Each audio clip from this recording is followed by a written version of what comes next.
പ്രളയപ്രദേശത്തെ കുട്ടികളുടെ സ്കൂൾ പുനഃപ്രവേശനം അതിജീവനത്തിന്റെ ആദ്യപടിയെന്നും മനസ്സ് നിറഞ്ഞ ദിനമാണിതെന്നും മന്ത്രി എ കെ ശശീന്ദ്രൻ.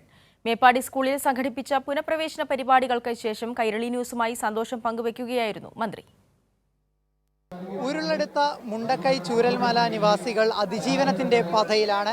അതിന്റെ ആദ്യഘട്ടമാണ് നമ്മുടെ സ്കൂളുകളെല്ലാം തന്നെ പുനഃപ്രവേശനം നടത്തിയെന്നുള്ളത്. വിദ്യാർത്ഥികളെല്ലാം തന്നെ സങ്കടം മാറ്റി സന്തോഷത്തിലേക്ക് കടന്നു. നമ്മോടൊപ്പം മന്ത്രിസഭാ ഉപസമിതിയിലെ അംഗമായ മന്ത്രി എ കെ ശശീന്ദ്രനുണ്ട്. മന്ത്രിയൊക്കെയും തന്നെ ഇവിടെ ക്യാമ്പ് ചെയ്തായിരുന്നു ഈ ഒരു അതിജീവനത്തിന്റെ പ്രവർത്തനങ്ങളിൽ ഏർപ്പെട്ടത്. മന്ത്രി, ഒരു സന്തോഷം വരുന്നൊരു നിമിഷമാണ്. സങ്കടം മാറി സന്തോഷത്തിന്റെ പാതയിലാണ്. ഈ സങ്കടങ്ങൾ പലപ്പോഴും സന്തോഷമായി മാറാറുണ്ട്. സന്തോഷവും ചിലപ്പോൾ എന്താകാറുണ്ട്, സന്തോഷം വരുമ്പോൾ നമ്മൾ കരഞ്ഞു പോകില്ലേ, സങ്കടം വരുമ്പോഴും കരഞ്ഞു പോകും. ഈ വയനാടിൽ ചൂരൽമലയിൽ പരിസര പ്രദേശങ്ങളിൽ മേപ്പാടി പഞ്ചായത്തിൽ ഇത് രണ്ടുമാണ് ഞങ്ങൾ കഴിഞ്ഞൊരു 10-20 ദിവസമായിട്ട് അനുഭവിച്ചുകൊണ്ടിരിക്കുന്നത്. രണ്ടും ചിലപ്പോൾ സങ്കടം വരും, ചിലപ്പോൾ സന്തോഷം വരും.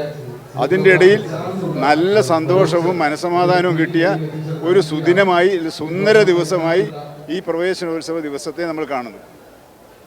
പലരും പറയുന്നുണ്ട് ഇവിടെ വന്നിട്ട് ഒരു ഗുഡ് മോർണിംഗ് എന്ന് പറയാൻ പറ്റിയൊരു ദിവസം യഥാർത്ഥത്തിൽ ഇന്നാണ് എന്നാണ്. കാരണം അതിജീവനത്തിൻ്റെ ഏറ്റവും വലിയ ആദ്യ ഘട്ടമാണ് നമ്മളിപ്പോൾ തരണം ചെയ്തിരിക്കുന്നത്. വെള്ളാർമലയിലെ കുട്ടികൾ, ഞാൻ ഈ ക്ലാസ് റൂമിലേക്ക് കടന്നു വന്നപ്പോൾ ഗുഡ് മോർണിംഗ് സർ പറഞ്ഞപ്പോൾ താങ്കൾ പറഞ്ഞ ഓർത്തുപോയെ, ഇതൊന്നൊരു സന്തോഷകരമായ മുഹൂർത്തമാണ്.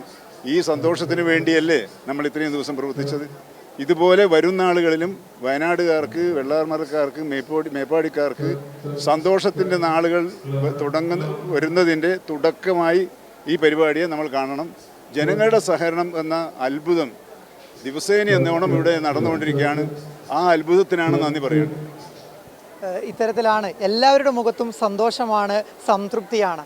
നിബിൻ രാജിനോടൊപ്പം റമീസ് മുഹമ്മദ്, കൈരളി ന്യൂസ്, വയനാട്.